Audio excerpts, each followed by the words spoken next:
बिस्मिल्लाहिर्रहमानिर्रहीम। अस्सलामु अलैकुम। ज़िंदगी में कुछ वाक़यात कभी भुलाए नहीं जा सकते। ऐसा ही एक वाक़या मेरी ज़िंदगी में भी पेश आया था। मैं अक्सर रात को घर से बाहर वॉक करने जाता था और घंटों गलियों में या रोड पर वॉक करता, लेकिन एक बार मेरे साथ एक ऐसा वाक़या पेश आया कि उसके बाद मैंने दोबारा रात को वॉक करना छोड़ दिया था। उस रात से पहले मुझे कभी जिन, भूत, चुड़ैल वगैरह पर यकीन नहीं था, लेकिन उस रात के बाद मेरा ये ख्याल बुरी तरह से बदल गया। अभी रात के 8 बज रहे थे।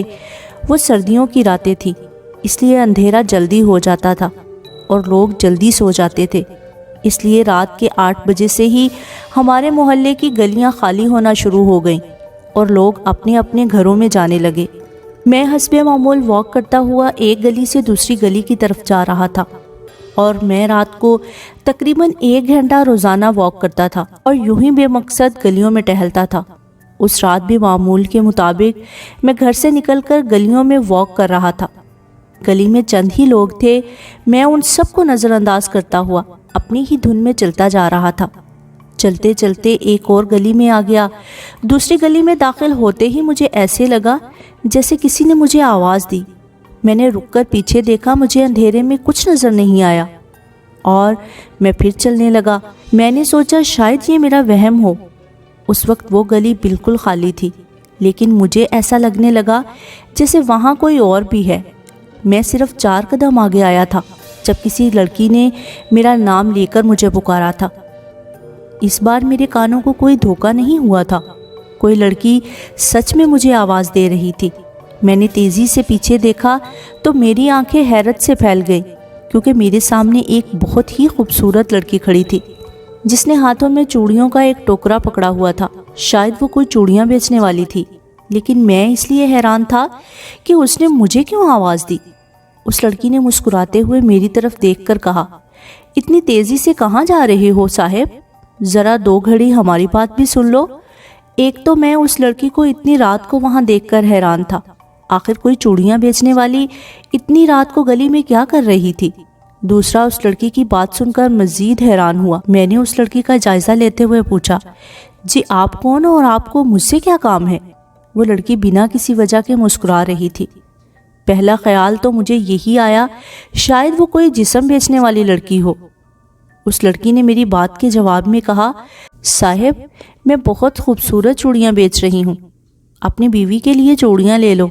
ये कहकर उस लड़की ने 2-4 चूड़ियाँ मेरी तरफ बढ़ाईं। मैंने माजरत करते हुए कहा, मेरी अभी शादी नहीं हुई।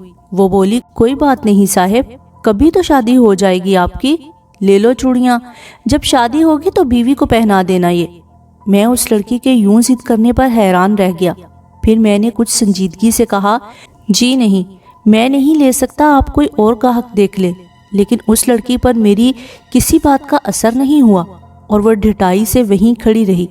फिर उसने कहा, कोई बात नहीं साहब, पैसे नहीं हैं तो मैं मुफ्त में दे रही हूँ। इस बार मैंने कुछ बरहमी से कहा, जब मैंने कह दिया कि मुझे ज़रूरत नहीं है तो आप क्यों जिद कर रही हैं? उसको जवाब देकर मैं जाने लगा, लेकिन उसने मेरा हाथ पकड़ लिया। मैं यूं उसकी हिम्मत पर हैरान रह गया। फिर मैंने गुस्से से अपना हाथ छुड़ाया और कहा, ये क्या बदतमीज़ी है, हाथ क्यों पकड़ा मेरा? फिर उसने अपना दुपट्टा उतार दिया। अब उसका जिस्म नज़र आ रहा था। वो मुस्कुराते हुए बोली, साहब एक रात हमारे साथ भी गुजारो, बहुत खुश करेंगे तुम्हें, यही पास ही मेरा घर है। मैंने सपाट लहजे में कहा, जी नहीं, बहुत शुक्रिया आपका, मैं ऐसा इंसान नहीं हूँ। मैं उसकी बात का जवाब दे ही रहा था कि अचानक मेरी नज़र एक ऐसी चीज़ पर पड़ी जिससे मेरे सर पर जैसे आसमान ही गिर गया। मैंने उस लड़की के पाँव देखे जो उल्टे थे। इसका मतलब वो लड़की कोई इंसान नहीं, एक चुड़ैल थी। मैंने वहाँ से चले जाने में ही बेहतरी जानी। मैं तेज़ी तेज़ी से आयतुल कुर्सी और कलमा पढ़ने लगा। फिर देखते ही देखते उस लड़की की शक्ल तब्दील होने लगी। वो एक लंबे दांतों वाली बदसूरत चुड़ैल थी। उसने मुझसे कहा, ये तुम जो भी पढ़ रहे हो इसको पढ़ना बंद करो, नहीं तो बर्बाद कर दूंगी तुम्हें। मैंने उसकी बात नहीं सुनी और आयतुल कुर्सी पढ़ता रहा। फिर मैंने वहाँ उस गली से भागना शुरू किया और वो चुड़ैल तेज़ तेज़ कदमों से चलती हुई मेरे पीछे भागने लगी।